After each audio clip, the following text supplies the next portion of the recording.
Let's go with that. I mean, like, I don't see anything better than this. But if you think you can out Solomon, more power to you. Well, I believe that there is a way to out Solomon, and it really boils down to noting what Solomon was trying to do. What was Solomon trying to do?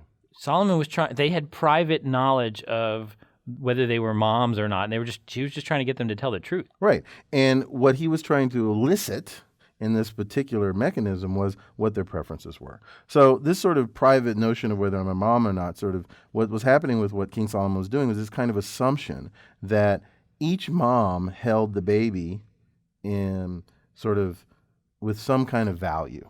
So mom A, in this case, woman A, in this case, loves the baby and assigns some kind of value or utility to having the baby around.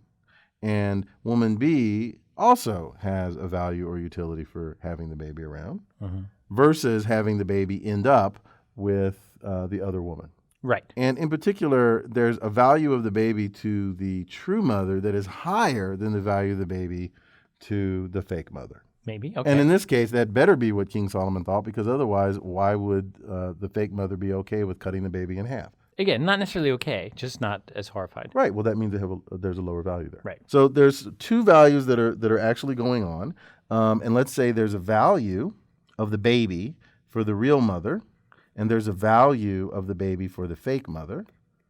And really, the only thing that we have to sort of assume here is that the value of the baby to the real mother is greater than the value of the baby to the fake mother. Okay. Which is also not so clearly a good assumption. Sure, but it certainly drives what's going on with King Solomon here. You know, if value is like willingness to pay, it could be that B is really rich but isn't the mom, and A is poor and can't really pay very much. But okay, all right, let's just go with this. So I mean, if we want to know who wants the baby more. Right, who wants the baby more? What's sort of the intrinsic value of the baby to each of the women? And if you assume that the true mother cares more about the baby, that is, has the baby at higher value than the fake mother, then, believing this to be true makes sense. I'll take it, sure. And if that's not the case, then we're kind of lost anyway. So we might as well go ahead and just sort of assume that this is true. And anyway, if the fake mom has that much money, she'll buy a baby. Well, that's what she's trying to do. No, she stole the baby.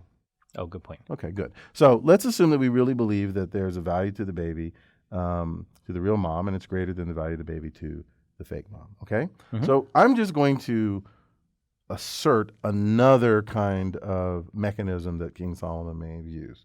Okay. And I want you to walk me through it and see if you believe that this is good, bad, or the same as what King Solomon actually did in the story. Okay? Yeah. All right. So let me write that out.